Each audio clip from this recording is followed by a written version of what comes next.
One of the reasons why I guess you could say I became an entrepreneur was I can't work under anybody. I had a job. I was a management consultant right out of college. So going from practically being a dropout practically to starting a company in college and then also becoming a management consultant, I found that it was boring. And the only thing I wanted to do was real estate.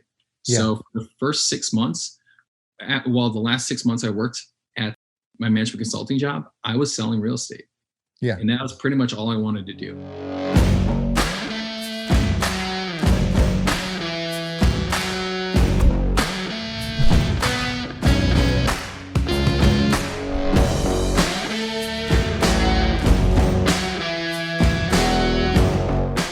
Spear and Clover podcast. I'm your host, Jason Skisick. Today, we're joined by Nick Van Gorp, longtime buddy. Nick Van Gorp owns NV Group, a real estate company. And this is the point where I pass it off to you, Nick. Nick, how you doing?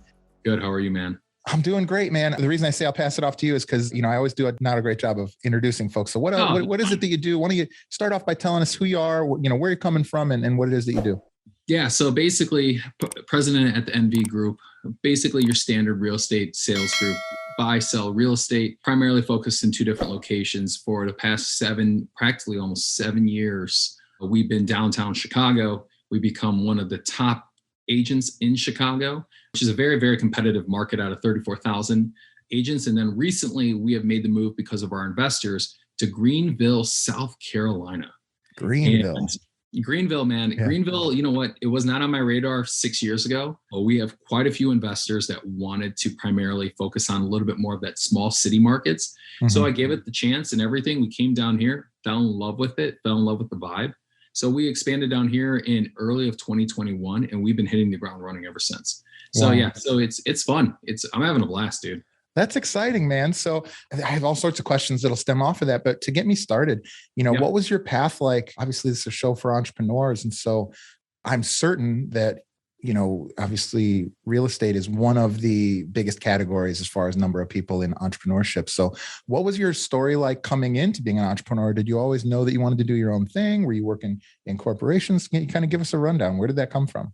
Yeah, so probably the same as everybody else. I had a humongous learning disability. As I get older, for some reason, my dyslexia gets worse. I don't understand that, but for some reason it is. With that being said, I just always had a problem. Couldn't learn in the ways that normal schools wanted me to learn. So I really had a big learning disability. I just thought of things differently. Instead of being very, very micro about a lot of things, I looked at it macroly. With that being said, had a hard time getting into school, pretty much almost failed out of college my freshman year. Wow. With that being said, it's twofold. I started a company. I started a clothing line in college. Oh, really? Yeah. So what was it called? It was called Vay, which if any of my friends listen to this, they will make fun of me because it got a C- in the class I pitched it to. It was basically trying to figure out, how a clothing line, which it was not big back then. It was not big it was pretty much when Tom started coming out. And it was like 1-for-1 model. And basically all I needed to do was, because it was 2008 and, my parents lost a lot of their income. So I had to figure out a way to actually pay for college. Okay. So what I did was I went to a vendor on Wrightwood and pretty much I can't remember what it was. It was like the 35, 36, 3700 block of Wrightwood. I remember being 19 years old. Parents dropped me off right there in downtown Chicago. I went to Indiana and basically trying to talk to all these people about getting clothing so I can basically sell it at school. And what the model was sell all the clothing, but also at the same time integrating kids that were in college with children homes. Wow. Most people know them as orphanages, but really it was children homes and either trying to provide some type of service to them. So it did really, really well. It helped me pay for college. Wow. So that was my first venture. As I got into real estate, I've always wanted to be in real estate. Yeah. I think everybody knows that about me ever since I was 15 years old. Any real estate brokers that are listening to this right now, I apologize. I signed up for every one of your newsletters. As a 15-year-old kid that said he can afford $1 million house. Yeah. Because I was trying to understand the market. And one of the reasons why I guess you could say I became an entrepreneur was I can't work under anybody. I had a job. I was a management consultant right out of college. So going from practically being a dropout practically to starting a company in college and then also becoming a management consultant, I found that it was boring. And the only thing I wanted to do was real estate. So for the first 6 months, the last 6 months I worked at my management consulting job, I was selling real estate. Yeah. And that was pretty much all I wanted to do. So what type of management consulting were you doing? Was it one of the bigger firms? Was it a smaller shop? It was a middle market firm. It was basically a middle market firm that really focused on, in the beginning, it was more about technology. They found out I'm not the best person with technology. Yeah. So what they did was they put me in more of a numbers role. When I said I have a learning disability, the only thing that really did click with me was numbers. Okay. So what they did was mergers and acquisitions, which really helped me propel me in my career. If you ever look at reviews or anything online or, personally, or like friends of ours and everything, I'm the numbers guy. I come at it with a financial background to basically say, this is what you're going to have. This is when you buy it. This is what happens. Let's look what in 5, 7, 10 years down the road, how much more of a profit can you make on it? So then you can either utilize that to make more money with that, or set your family up better, or at the same time, get you a better house for your forever home. Yeah. So that's where, again, that's how it basically came to be. I've been offered quite a bit to buy my clientele and work underneath somebody since that time for the past 7 years. And I said, no. No way. Oh, yeah. I've been offered quite a bit. Yeah. And it's just because of the relationships I've had with my clients over the last 7 years. Majority of my business is referral based. And it's awesome. I agree. And so listen, candidly, you and I know each other. You were a member at my gym years ago, and, always obviously super strong, very good looking man, but super friendly. And there's a trait that we share, and I think it comes out a little differently, but it is that, you're very good at staying in contact with people and I've never felt like in a pushy way, just like genuinely, like if somebody, I have a rule. If somebody comes across my mind, I text them immediately. If it doesn't matter what. In fact, the reason you're on this show is because Nick Van Gorp came across my mind. You weren't on the initial list that I wrote out of just like people that I thought of that were entrepreneurs, but in my head, you popped into my head. I was like, boom, reach out to Nick right away. And one thing I'll say about you is you're somebody who it's your temperament. It's your willingness to go a little more than 50% in a relationship. I've seen it myself and with others that has really, I think, served you. Has that always been there? Like when you were a kid, have you always, maybe the better question would be, is that real? Or is that something that you are deliberate about? Oh, that's real. It seems that way. Genuine, just because I always make fun of it. And I literally just made fun of it with a meeting I had earlier today. Yeah. I come from a Greek family. If you don't eat at the table when my mom gives you food is the most disrespectful thing in the world. So it has always taught me to go the extra mile. My whole thing and my obsession with how I run my company is experience. I did that 7 I think it's called the 7 Whys. And you try to figure out, why are you doing this? Okay, I sell real estate, but I'm also buying a lot of real estate. Like I told you, I bought a house today. And, why am I doing that? Why? Okay, well, you want to help people. Why do you want to help people? And it's just going down, down, down, down, down. Yeah. And I found out I'm obsessed with experience. I'm obsessed with it. I am the biggest stickler when it comes to how somebody should buy a house or sell a house with us, or, what I look at when I'm looking at buying in real estate, or, any of my clients or anything. I want everything to be perfect. Yeah. Just because I've had such a bad experience with other things in life that I don't want that to be my brand. Yeah. And as everybody knows, when you build a brand, especially when you're building a company, they want to make it very, very confusing how to build like a company, and everything. And I have a lot of younger agents that ask me, how do you build this? Like, how did you go from here to there? How are you expanding in 2 different states now and everything? And I said, it's just the basics, man. Yeah. Like, it's just, there's a fantastic book about Michael Jordan, Kobe Bryant, and also, I don't want to say his name, but Reggie Miller. Okay. I'm a Chicago Bulls guy. So I'm a Hoosier now, baby. I know. Hey, I went to Indiana, so I agree. Yes. But at the same time, they would always work on the basic footwork. And the basic footwork was what really got them to that next level. It was not them trying to do fadeaways all the time. It was really Kobe taking 1,000 shots afterwards, everything just perfect. Everything, because he knew the basics of shooting a free throw was going to be the difference maker of winning 5 championships compared to none. He did all those things. So when you ask, is it genuine or anything? It is, because I think that's the basics of human nature, is practically just taking care of people. Just be nice. And the funny thing is you can smell bullshit with it. I had this conversation with Matt Lamson. I'm not sure if you know Matt. but he was one of the coaches at the gym, and he's a great guy. He's a stand comedian or sketch comedian.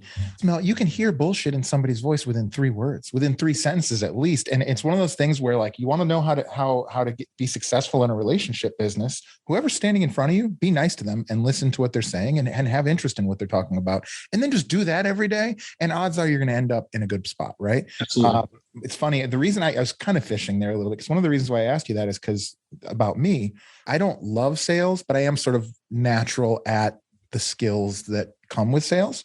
And so when I was a kid, I had a big family in Minnesota, and we would go up to Minnesota every year, at least for a week or two, right, during the summer. Mm-hmm. And my parents would get so mad at me because within 2 days, I would be speaking like I was from Minnesota.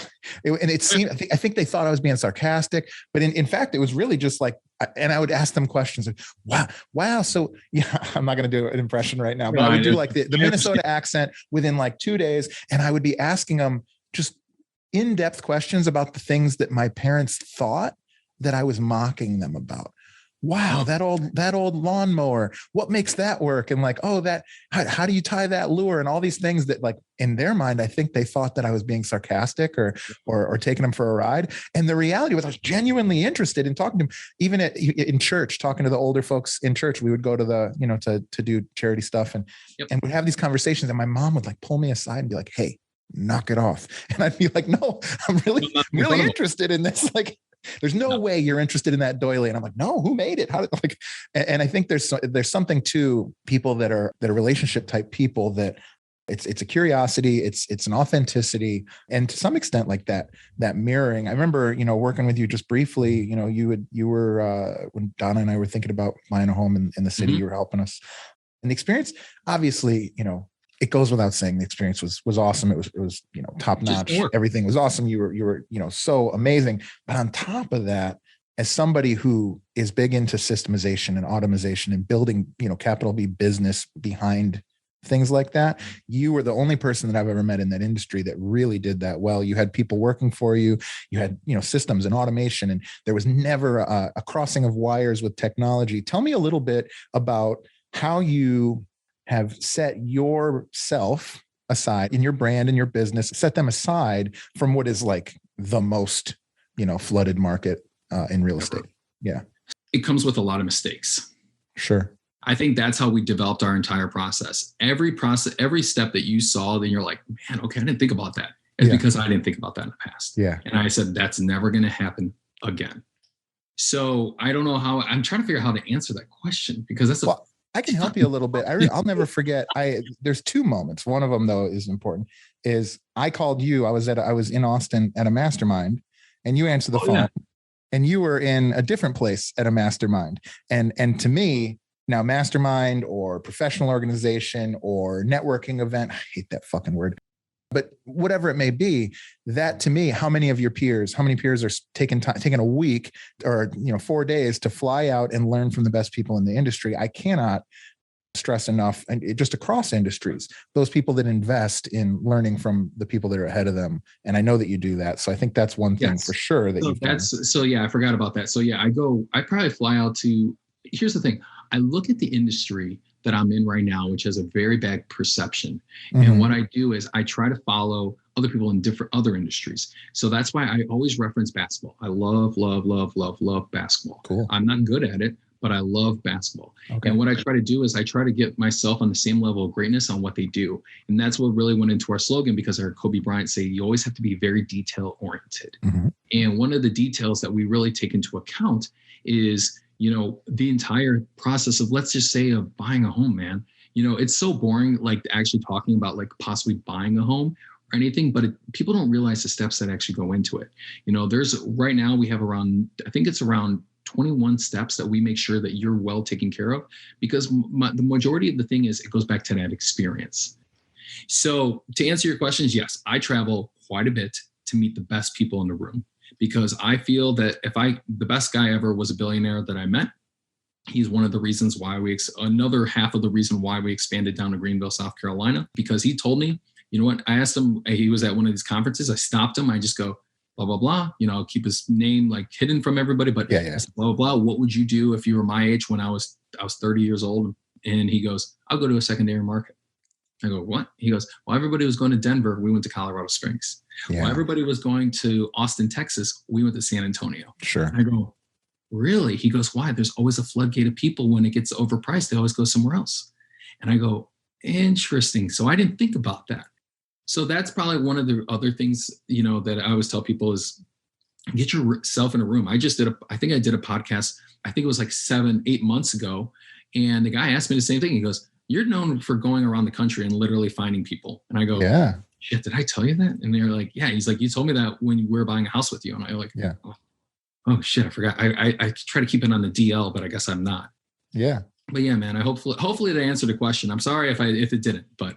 No, I think it did. I've worked with a few real estate agents. And if you're listening to this and I've worked with you and you're a real estate agent, you did a great job. And I'm not talking about you, but I have worked with a few. And honestly, it's just been underwhelming as an entrepreneur, and this is much more about you as an entrepreneur than it is about you as a real estate agent. But as an entrepreneur, there's no question that you could ask me, even outside of my field, where I wouldn't, unless it's super technical, where I wouldn't have an opinion on it. Right. If you were to say, hey, what do you think about stem cells? I don't know. I could talk about it and I'd want to talk about it. And the thing I liked about you was, you, every time I've spoken to you, there's never like I don't know, what do you think? And there's a lot of that in the people that I've worked with. And frankly, it's just uninspiring and boring. And it's like, look, man, the house that I'm sitting in right now, and again, shout out to that person. I hope if you're seeing this, you understand that this is a comparison, but I found this house. I knew I wanted this house. The person opened the door. I bought the house. But the thing that you did, you were walking me through and you're like, well, pump the brakes because there's an investment. This may not be the best thing. So if you're going to stay here outside of this time window, maybe it's going to be good, but maybe think about that. And then we'd go into another place and say, well, I know this one doesn't look great, but if we do this and we do that, you're always there to provide ideas. And to me, I don't care if that's fucking real estate. I don't care if you're a mechanic. I don't care if you're an investment banker, whatever it is. Mm-hmm. I've watched you add value to folks and be creative and be collaborative. And I think that's a valuable thing.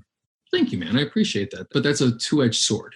Yeah, sure. One of the things I think people should know is it's okay to go slow.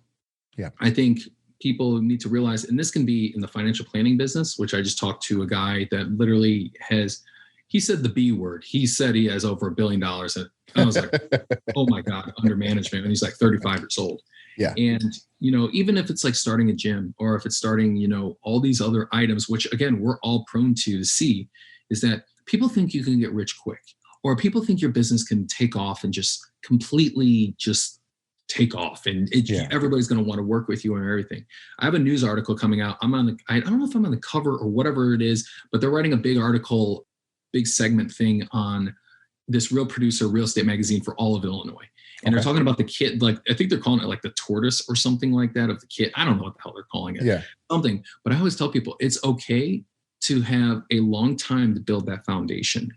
And people might ask, why? I'm seeing all these guys on TikTok. I'm seeing all these people on Instagram that started an online business and now they can afford a Ferrari or something like that. I always tell people, you know what? This is what I just told a girl that works for me. Yeah. She goes, Nick, it's not happening. I'm not getting what I want yet. I'm like, be slow. And then she goes, you're why? 26. I'm like, yeah, you're like 24. And she goes, why? And I go, we have 8 pillars to my business. Yeah. And the 8 pillars to my business and how we get it, if something does happen, and it took me 7 years to build that. So pretty much a pillar a year. Yeah. Practically, what I told her is if one gets shot underneath or one falls, we still have 7 to stand on. Right. And I want everybody to know, if you do want to start a company, like right now, I am in the process of starting a real estate private equity company. Mm-hmm. That is a 15-year thing that I'm trying to build. 15 years. You tell somebody 15 years, they think they're going to be dead by then. But I know at pretty much when I started this about a year ago, at 45, 46 years old, I'm going to be able to basically say, I have a real estate team that basically sells all the developments that I want to build. Okay. So what I'm trying to tell all the entrepreneurs basically through this podcast, if whoever listens to this or anything, is that it's okay to go slow. Yeah. Build that foundation. Rome was not built in a day. And realize the people that I've seen, because I've been in this business so long now, is that the people that had great freshman, sophomore, junior years are not in the business anymore. Interesting. Because what they did was they ran a momentum instead of really sticking down to the basics, making the phone calls, asking people, how are they doing today? Or, we have a very strategic plan now, which we put in where we want to know, which we'll probably find out from you guys here soon, because we got to know what the babies, the birthdays. Yeah. And also we want to know when the anniversary are, so when the gotcha days for your pets are. Yeah. For my business, that's what's really, really basic to me. And that's what the basics would be, with like Kobe and Michael Jordan just doing basic footwork. Sure. If that's in your line of business, I was just talking to, there's another great guy I'll introduce you to. He owns a design business. Mm-hmm. And I told him he built all my marketing. And I told him, he goes, I don't have any projects. I go, why don't you have any projects? And he goes, I'm doing all this, I'm doing all that. Basically, he was like, I'm not spending enough time getting to know people. I said, what are your 3 basic things that you need to do every single day? He told me. And I said, where do you spend most of your time? I said, most of your time is spent writing these proposals. I said, you need to delegate that out. And you need to go back to the basics. And the only thing you need to do is the basics. Yeah. Mine is phone calls, handwritten notes, and face-to-faces. Yeah. That's all I'm about. So yeah, if I can help people out in any way, if you don't think you're getting there, don't worry. I didn't think I was going to be there for 3 years. I thought I was going to quit real estate 30 different times, 50 different Well, and that's especially in real estate, that's a terrific mentality to have. But I think, for you, it's such a good example. So listen, there's going to be somebody to listen to this that maybe doesn't love doing face-to-face. Maybe they hate picking up the phone, like my wife.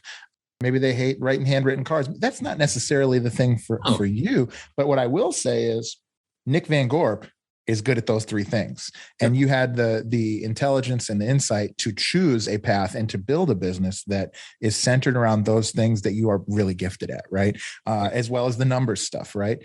I think that's really great. The other thing is, it's funny, when I'm working with a gym, let's say a previous career was working with brick and mortar gym owners, and somebody would come in and they would say, I have 40 members. And I'm like, what's your goal? I'm like, 200.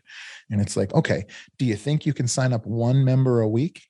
Do you think you can sign up 2 members a week? Yeah, definitely. It's like, okay, well, we're this many months away. You've been open for 15 years. Like, what's happening? You see what I mean? Yeah. Like if you just win 1 and don't lose, or win 2 and lose 1, you can really move a long way in a short amount of time. I mean, look, who's like the most well-known value investor of all time is Warren Buffett. And that dude has been rich for decades. So it doesn't take that long, bud. No. Yeah, so that's super interesting. I want to shift the conversation a little bit because I have you on, and a lot of folks that'll listen to this are either in Chicago or in a metropolitan area, so it's probably similar. What are your views on the market in real estate right now? So we're recording this, it's January of 2021. Obviously, COVID is a factor, particularly in Chicago still. But what's going on in real estate? What are your thoughts on that, on the market? So basically right now, as of fourth quarter of 2021, the international market was able to come back to the United States. Uh-huh. So we've been seeing a lot of investment properties, really a lot of investors floodgating the market. Where do I see it's happening? The Fed came out today. They basically stated something about the interest rates, something along those lines. So do I think it's going to be a stabilization in the market by the end of quarter 3? Probably. Yeah. But right now, man, I'm telling everybody, interest rates are super low. I think rents just went up. They had a spike of about 17%, wow, which is crazy when on average they're around 2 to 2.5% a year, if that. Mm-hmm. So wow. I'm telling everybody, get in now, because interest rates, again, I'm a believer. I just bought a house today. So I thank you. So like I can abide by what I'm actually saying. The real estate market, what do I see happening maybe beyond that? I don't know. Yeah. And here's the funny thing. When people say they do know, they don't know. They just get paid by somebody to say something moving forward. All I can say is the key indicators of what's happening. I'm looking at, okay, just from my own standpoint and from my investor standpoint and from also my buyer standpoint is, in 1918, we had the Spanish flu. Mm-hmm. I think Spanish flu only lasted like a year, maybe 18 months really, and then it died out. We're coming up on 22 months of this pandemic. And then everybody knows what happened after that, the roaring 20s. So I was talking to people today and I'm like, there's a time stint where something like that did happen. I think it was like the 1800s or something, 1700s. And I was like, history always repeats itself. And that's why right now, what I'm really going to be talking to a lot of my clients about this year is how are we going to prepare you for if you do buy something, when are we going to have that window so you can make either money on it or just know that this might have to be your 10 to 12 year house. And I think that's another indicator, like you were stating before, that I'm really trying to differentiate myself on from people that and this is what Lindsay, my fiance, gets really mad at me for, is she thinks I care. She goes, you just care so much that it sometimes hurts you, because she thinks I'm not the biggest producer that I could be, even though I could, but I really do care about my people, man. Yeah. Like and that'll end up that's the longevity thing. That's right? the longevity of it. I don't want people kicking my ass in 5 years because they made a bad investment with me. I'll tell you right now, for every good review you get and every good referral you get, if you were getting bad referrals, it would be 5 or 10-fold, right? So you could ruin your business in 3 months. Absolutely. Yeah. So the real estate market is going to be strong. I think we're going to probably see a little bit more of a stabilization, especially in the metropolitan area, probably starting in Q3, because usually they implement things on July 1st on things that are going to be happening.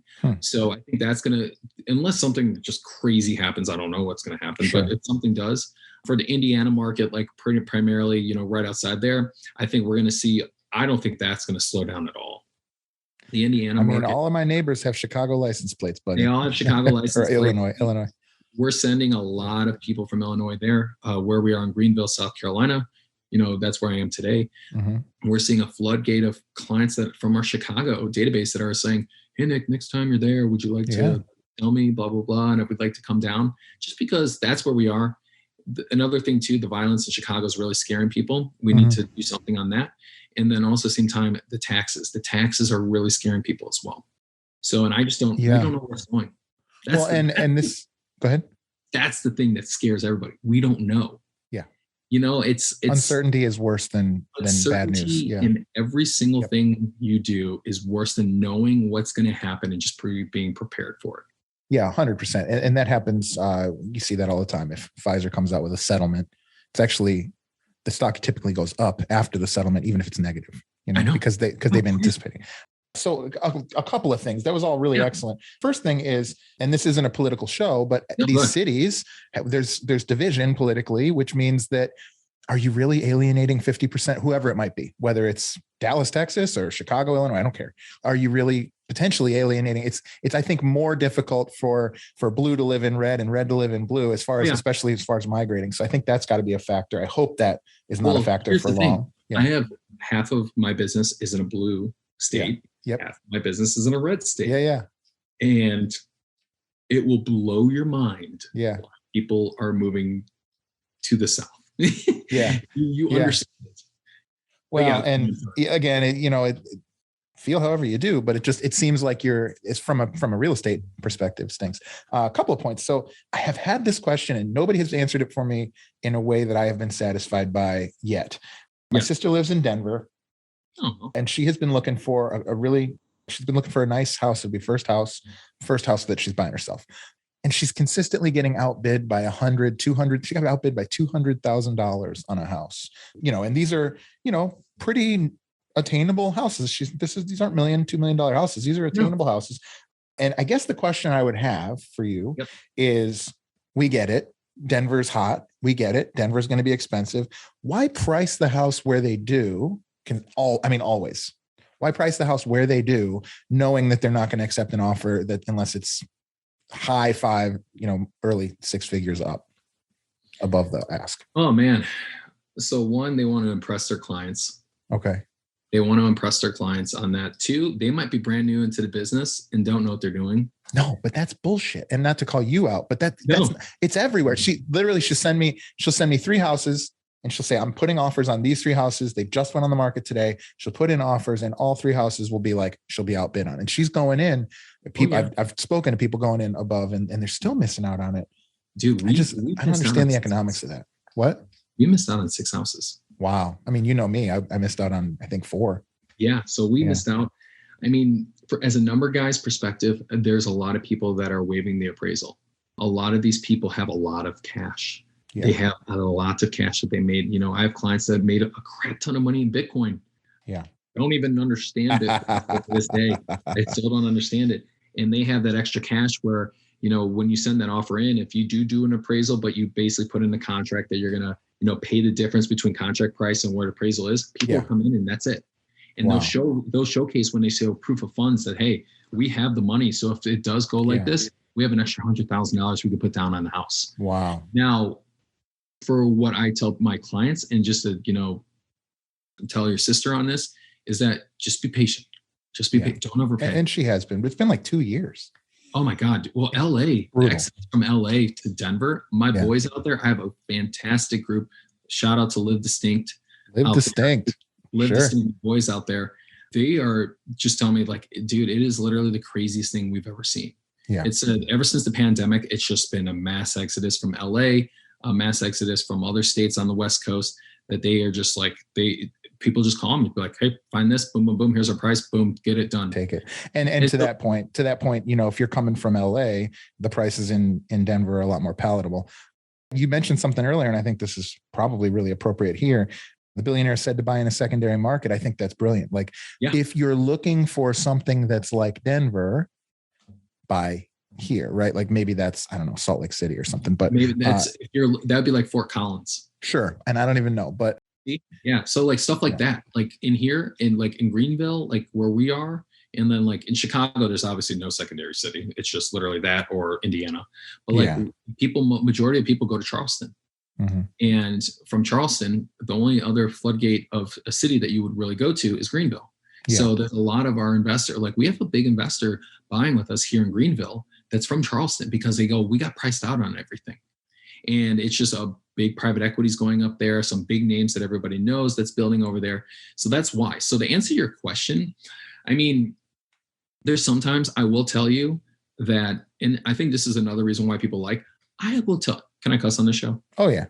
I will tell people, I have no fucking idea what these people are doing. I have no, like people ask me about pricing and I'll be like, the house next door is sold for 600,000 and they're pricing this thing at 450. And they'll be like, why is that? I'm like, if I can understand why they're doing this price, I wish I would be, I would literally be a millionaire.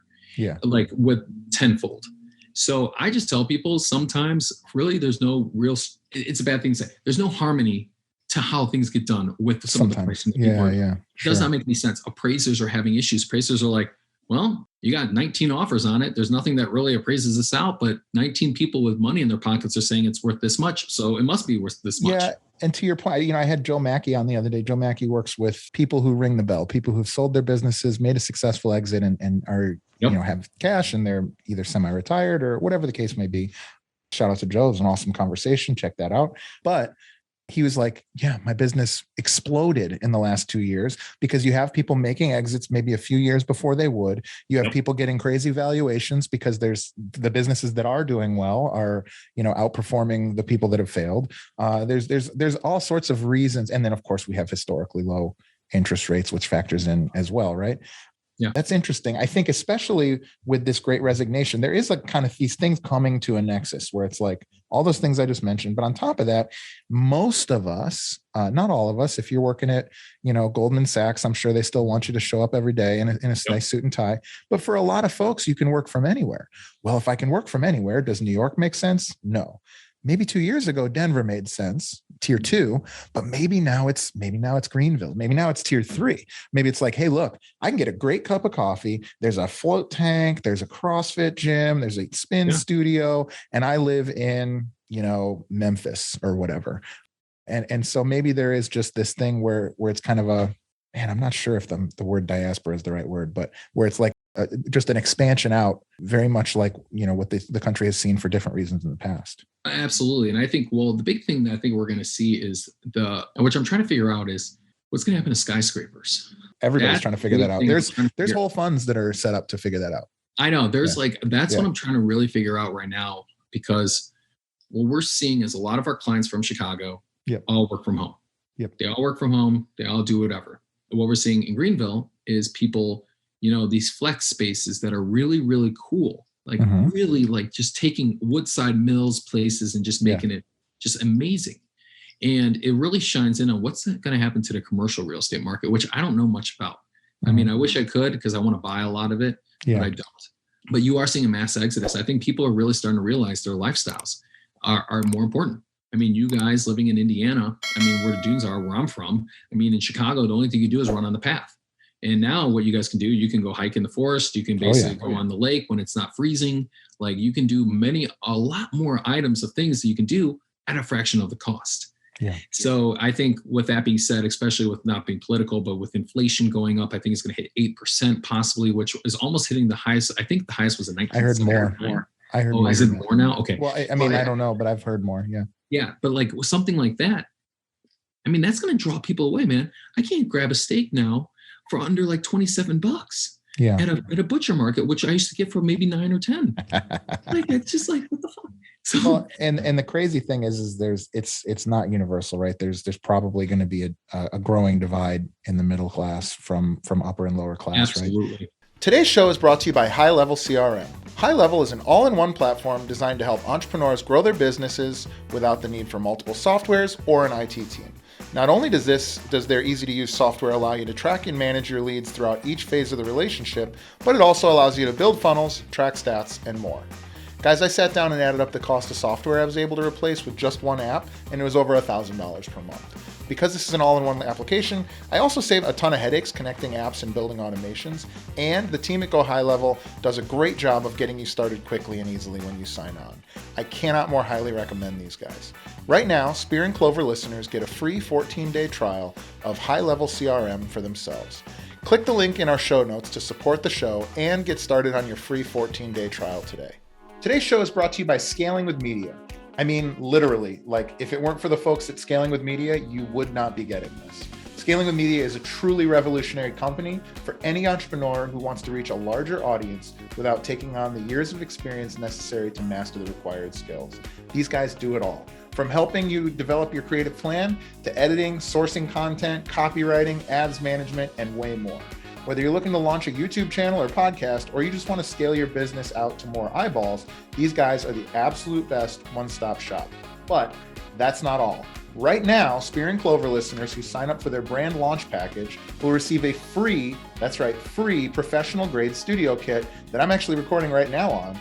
The studio kit includes a professional microphone, stand, lighting, and headphones, and is worth well over $500.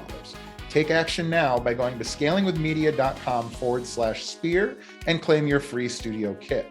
Again, that's scalingwithmedia.com/spear, scalingwithmedia.com/spear. Now back to the show. It's funny because at some point I'm going to have somebody on that's like a financial analyst or like an economist. Oh, yeah. And I'm going to be like, hey, I'm sorry about that stuff I said when Nick was on. I didn't really know what I was talking about. So yeah, but it's fine to kick it around, right?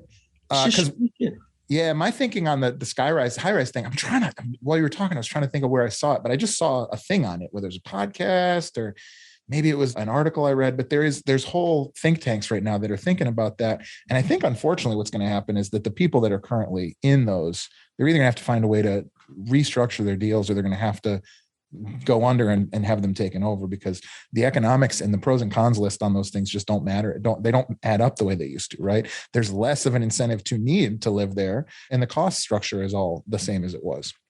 Well, I know that there's been stuff I'm sorry to mean to cut you off. I know there's been stuff with like old shopping malls where they're doing a lot of those turned into condos. I think there's indoor farming, like organic kind of hydro farming going on in some of them. There's some cool stuff coming, but I don't know. We'll see. I think it's going to be a roaring 20s, whether that's good roaring or bad roaring. We'll find out. That's what we're trying to prepare for. And, the one thing that nobody's talking about, which I kind of thought of it, I don't know when it was probably about a year ago. And I said something to a very important real estate figure in Chicago's real estate market. And I was just looking at him and I was like, man, I'm looking at all these buildings on Lakeshore Drive, like 189 Lakeshore. I'm looking at, Palm Olive building. I'm looking at everything because I had a client looking for this. And I just go, what's going to happen with the HOA fees? And he goes, what do you mean? I was like, could HOA fees take a city into a recession or some type of deterrent from those buildings? I mean, they took me to Indiana. Yeah, I took you to Indiana. And right. I mean, and he goes, what do you mean by that? I'm like, HOA fees go up every year. When is it, there's certain buildings that are in the Gold Coast where if you buy it, your mortgage is almost half of what your HOA fee is a month. Sure. And I go, at one point are we going to stop?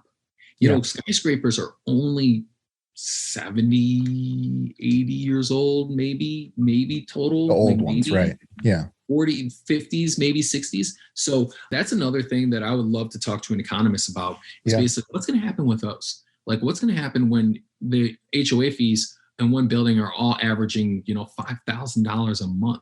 who's going to be able to afford $5,000 just throwing it away?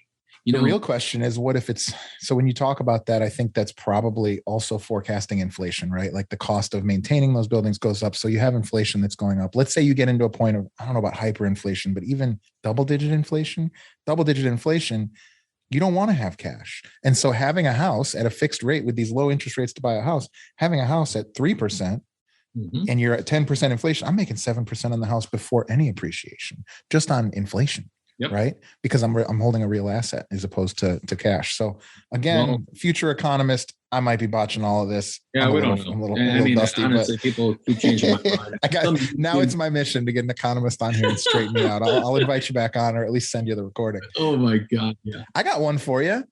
When are you going to become and maybe not the first, but an early adopter real estate agent for the metaverse? Oh God, no. My buddies down in Miami are already selling. I think they told me, somebody said that they were buying one for $4 million. They brokered a deal, I guess. Yeah. I go, how? Because again, you and me are the same person. We love to be outside. Yeah. Outside. So I guess I can I don't understand it. I mean, I don't. People have asked me in Chicago if I can broker a deal for them in there. Really? And I go, how much do you think it's going to be? And they're like, $400K. I'm like, for what?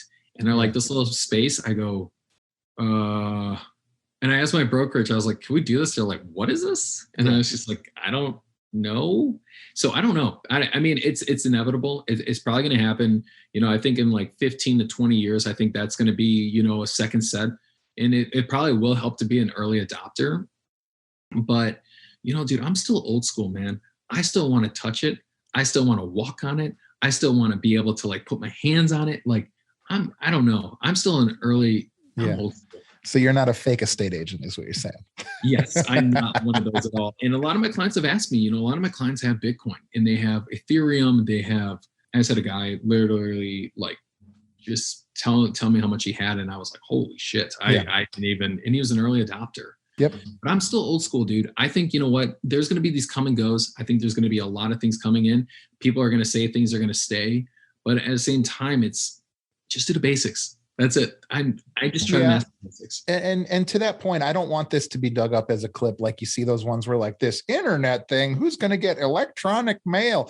I'm not saying that. I'm not saying that it's not valid. I'm not saying it's not real. And frankly, I'm not saying I don't put money into it. I don't understand it yet. And I'm not interested in those things that I don't understand in investing. I'm interested in learning about things that I don't understand. So I'm doing a little bit right now to try and learn about, I've been following, crypto for a little bit. And then I've started to look into NFTs a little bit, kind of passively. And then now this whole metaverse thing, again, it's kind of a passing interest of mine. What I would say is, do you remember Dave Abdamole? Yeah. Strength coach. He's big boy, big power lifter guy, but he also, was a programmer and a very good one. And this was 8 years ago. And we were talking about Bitcoin.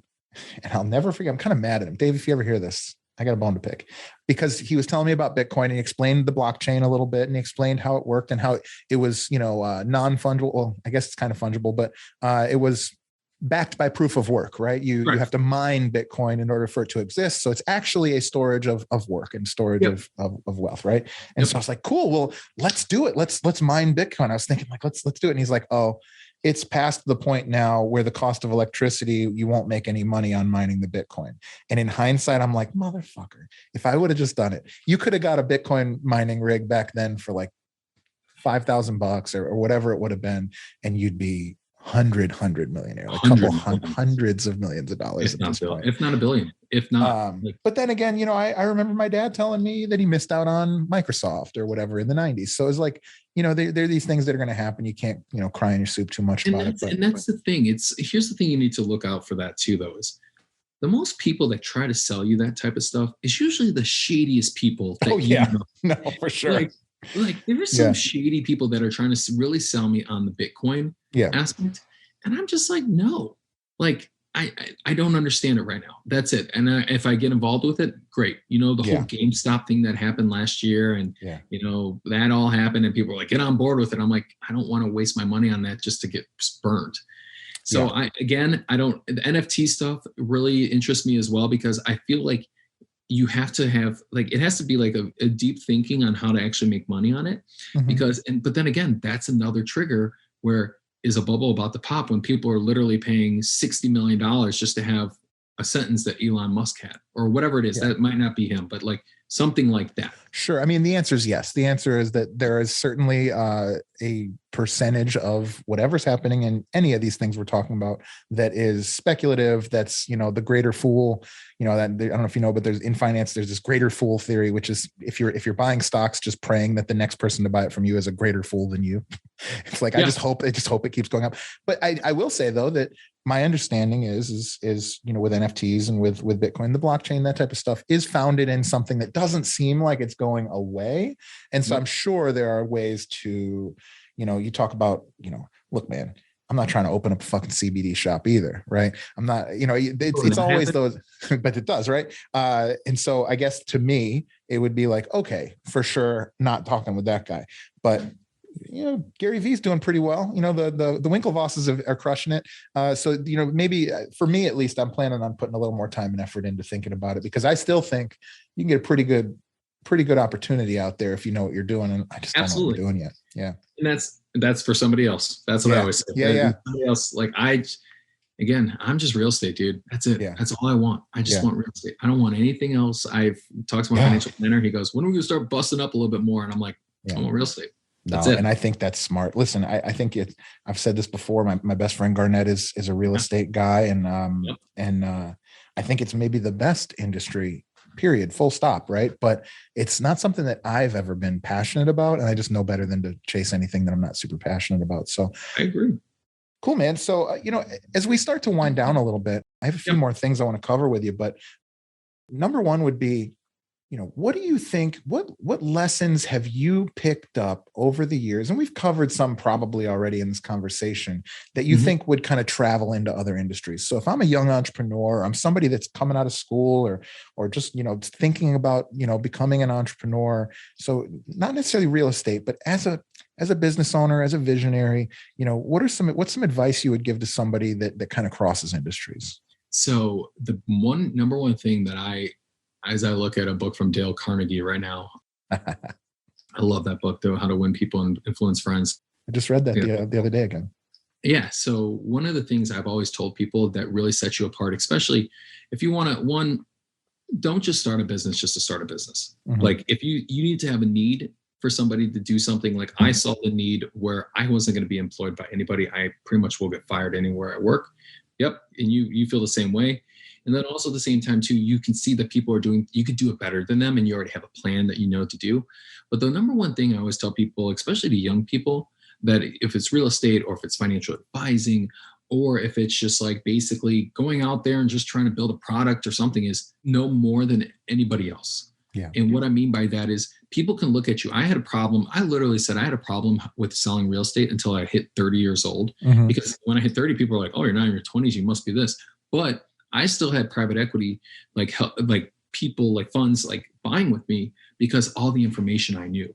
So the best thing I can tell you, and it can be anything. It could be, if you want to be a stock trader, or if you want to be like the guys that made Chubbies, like those guys made, practically the most comfortable, like shorts, but also the most fun because they knew every single thing about it. Or like Mugsy Jeans, those guys made it where to the point where they knew every single thing of what their clientele wanted. Even though they were a young company, I buy all their pants now because it's stretchy, it's super comfortable. They were able to see that that's where the market was going. Yeah. So the best piece of advice I always tell people, and I still tell people, is know everything. Literally study it all. If it's in the fitness business, I remember when I thought I wanted to open up a CrossFit gym. I thought when I was 22 years old. Yeah. I thought I did. That's why I bought all my equipment that I have in my garage that I'm trying to figure out to get into my other house. Yeah. And one of the things I did was I watched every single YouTube video in 2012, which it wasn't that many, or 2013, how to perfect an air squat. Oh, wow. And everybody's like, why? Because I had a friend that let me test some things on him on how to squat and how to do this, and he couldn't do it. So I was like, all right, this is going to happen 10 times fold. I need to know, because as everybody knows, the squat translates to practically every single movement in CrossFit. Sure. Every single one. So like, those are like the things that I tell everybody. And that's why everybody still to this day, I see my boy, Tim, he's in my wedding. He literally tells everybody, Nick can teach you the best squat out of anybody in the world. And I just told him, and that's why he's never been hurt. And he's a big athlete and everything like that. Not really, but he says he is. But like, that's it. Just know all the information. And then 2, man, read every book you can. Yeah. Like I tell every single person, I got 3 books that I tell everyone, if you want to come work for me, you got to read Chop Wood, Carry Water. You have to read 7 Levels of Communication. And then you have to read Pound the Stone. Chop Wood, Carry Water, just so people are listening to this, it teaches you how the path to mastery is. And it tells you how many times you're going to fail. And it tells you like, you need to do the basics every single day. I'm doing 75 hard right now. And because you know that program, right? Heard of it. No, but I don't know it personally. Okay. So basically it's 75 straight days of 2 workouts a day. 1 must be outside. Yep. And then like the drinking a gallon of water, no alcohol, anything. And everybody's like, why would you do that? It's like a fitness challenge. It's not. I have a problem with being the most consistent of being inconsistent. Okay. So I'll go hot for like 3 days and then I'm like, my body's still burnt out. And I'm like, I want that to be done because I know that we can be $100 million producing team. And what's stopping that is my consistency. So that's why I'm doing that. That's why Chop Wood, Carry Water taught me everything like that. Yeah. Pound the Stone. Pound the Stone teaches you about grit. You know, a lot of people focus on numbers, but they don't focus on the process of who you're becoming part of that. Yeah. You know, it's instead of like, you want to sell, like, let's say you want to come out of the program, you want to get like 50 new clients this month. Okay, that's great. But if you keep on focusing on just getting 50 new clients that month, you're forgetting on like what you need to do to get there. So I always tell people that. And then several levels of communication, man. You need to learn how to influence people. And there's 3 ways to influence people: face-to-face, live events, phone calls. Love it. That's great. I think when you were talking about knowing everything, the word that jumped into my mind was be obsessed. And when I talk to you, I hear somebody who's obsessed with their business. When I look in the mirror, when you can't shut me up about the business that I'm dealing with, whatever that may be at the time, whether it was the gym, I still am obsessed with most things about the gym, whether it's the consulting business. Right now, I'm obsessed with podcasting, right? It's so interesting. One little shout out I wanted to make, because I did read How to Win Friends and Influence People on the toilet the other day in one sitting. And it took me about 3 minutes or 7 minutes or whatever it was. There's an app that I just found, and this is not a sponsor or anything, called Lucid. And what they do is it's like a slideshow with like very high level cliff notes. And you can go through a book in like 5 to 15 minutes. It's called Lucid. It's the library is a little bit limited, but it's got a ton of stuff like what you would like. Yeah. So I've read, I think I read Sapiens. I read How to Win Friends and Influence People. And this is not to say that you shouldn't, that I think that but I've already read those books. And so, you go 3 years. Built to Sell is my favorite business book. Another one is Traction. This whole year, I've been rereading my favorite books. Yeah. And I've gotten so much more. Yeah, I've gotten so much more from rereading those favorite books than I have from reading a new book, especially, you were talking to somebody that's getting started, but especially that's a decade or more into this. I've read so many of those books that I'm kind of convinced that wisdom doesn't come from new knowledge. It comes from really deeper understanding of the knowledge that you maybe are taking for granted already. Right. Yeah. So Lucid, check it out. I think that's a big opportunity. Well, and also too, the third point I tell every single person, because again, I've had a buddy who, it was so funny, dude. He started a Dents in Details business and it is blowing up. I bet. And I go, what did you do? And he did the same thing as me. He goes, I went to every single car shop and I tried learning under those guys for free. Yeah. He goes, I go, really? And I'm like, they pay you or anything? He goes, no. He goes, you know what? They're not my market. So he's in Greenville. And he went to, I'm not going to say the name. I don't know. I can't remember. I don't want to say Columbia, but it's somewhere like that. And he just goes, I learned. And he goes, that's how I was able to do it. So the 3 things I would tell people is honestly, just study as much as possible, become obsessed with every single thing, know all the information, because you know what, there's going to be people that have been in the business about 15, 20 years that are just lazy now. And they might not have the same passion. And that's when you're going to be able to get ahead of them. Yep. 2, get yourself in the same room as people that you want to be. I want to be like Barry Sternlicht. I love that dude because he is a multi-billionaire. But here's the thing. He's a real estate private equity. He owns the W hotels. He owns one hotel in Miami, and he loves life. He travels. He does all these different things with kids, and he went broke in his mid 30s. So I was comparing myself, and I'm like, okay, well, there you go. He's 55 right now. Took 20 years. He looks great. He's still doing, I think he's done triathlons or something like that. That's cool. I'm sorry if he hasn't. I don't know if he has. But I'm like, all right, I want to model him. Success always leaves clues, man. Don't reinvent the wheel.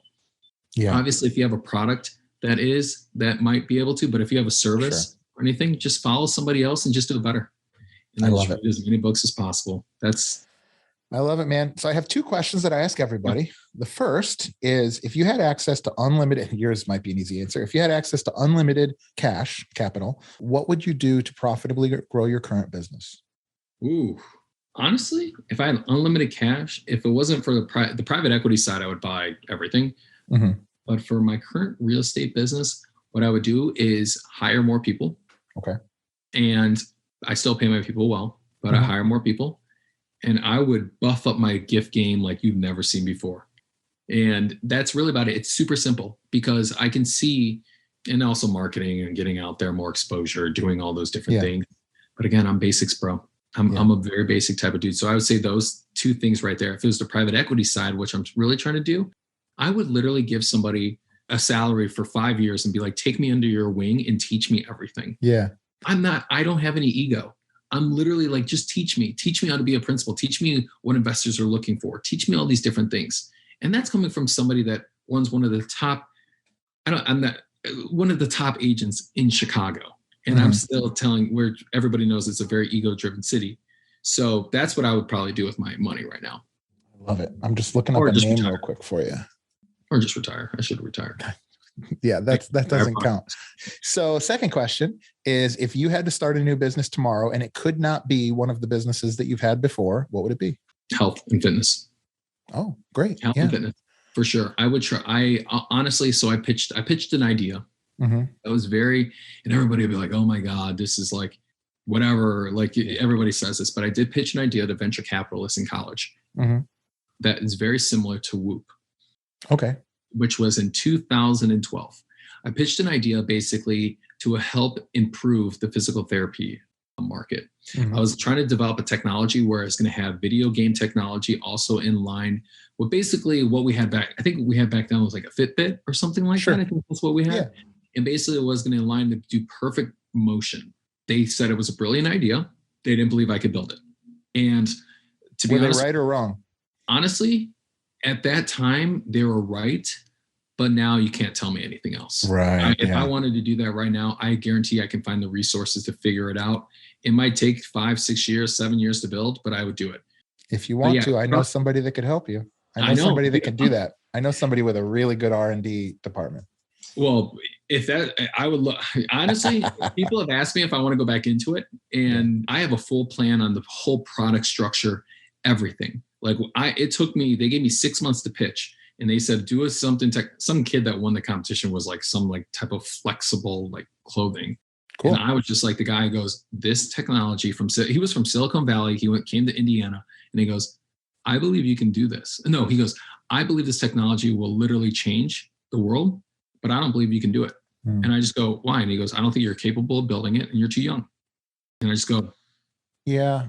It's interesting. I wonder too, the thing I've seen too is I've watched people solving problems, kind of like the laser disc before, and then all of a sudden you're streaming or DVD, and then you're streaming. 4K comes out, these HD DVDs, and then it's like, oh, but by the time they really perfected it, you're streaming. And what I mean by that is I've watched technologies that were available at the time, sensors and things like that. And it's like, oh, we found this novel algorithm where we can track your respiration rate, or we can track you with a accelerometer or whatever. And then all of a sudden, by the time you perfect that algorithm, it's like, well, there's a new sensor that'll allow it to be done in an easier way. And so I wonder if maybe time would make that maybe more successful too. It's a great idea. Yeah. So I got an award for real estate in Chicago, and I think I put it on LinkedIn or something like that. Cool. And my teacher that really encouraged me, he sent me a separate note, and he goes, did you ever build that technology? And that was 2 years ago or a year and a half ago. And I go, man. And he goes, you should really try to build it. Yeah. And I just go, That'd are be you cool. serious? He goes, yeah, it would literally change the entire physical therapy market. It would, because nobody's done it still. Yeah. Wow. And I've looked into it. I've looked at everything because I'm all about range of motion. I'm all about, as you know, like I have an Olympic weightlifting background. So anybody that does a snatch or like a clean and jerk, a front squat, back squat, good morning, zero squat, anything like that, I'm really trying to focus on their form because I believe that will get you stronger. And I don't want people to be hurt. So you asked me that question, I would probably go into the health and fitness field. That's cool, man. I love it. Dude, look me up. If you're ever thinking about doing it, look me up, because I can tell you what not to do. on after this, like on that, because it is still something I'm really like interested in, because I still go to physical therapy when I do hurt myself, because I'm training for an ultra running marathon right now. So like, you know, my shins and everything are terrible. I wish I had something that would help me out. That's it. Nick, this has been great, man. Any final thoughts before we call it a day? You know what? I hope we brought some value to people. Just realize, dude, just take that step, man. It's, you know what, as I tell every single person, like, take that step, get rid of your ego, realize that you just have to be willing to fail. Yeah. We took a big chance moving some of our business to Greenville. Don't know anyone. We didn't know anybody moving here. And I just took the opportunity to showcase again. I had to start over again. So I had to know every single thing. I had to reread all my books that so I'm preaching what I'm telling. Well, I'm doing what I'm preaching. Yeah. And just go for it. But realize here's the one other thing I want people to realize too. And this is what I was telling a girl that works for me. She goes, you know, I just don't know if I could go on my own. I just don't know if I can go on my own. And I go, why is that? And she just goes, I don't know if I could take the risk. I don't know. As you know, like there's a lot of risk. There's a lot of cost to it. People don't realize what happens at the end. Like we're the ones that have to pay for everything. I said, you know what? People downplay the intrapreneur. Yeah. And she goes, what is that? You know, everything I was telling her, I was like, you can work for me for, let's say, another 15 years. And you might, when my private equity arm that I'm trying to build right now, when you come and become part of that, you can become part of like my number 2, number 3.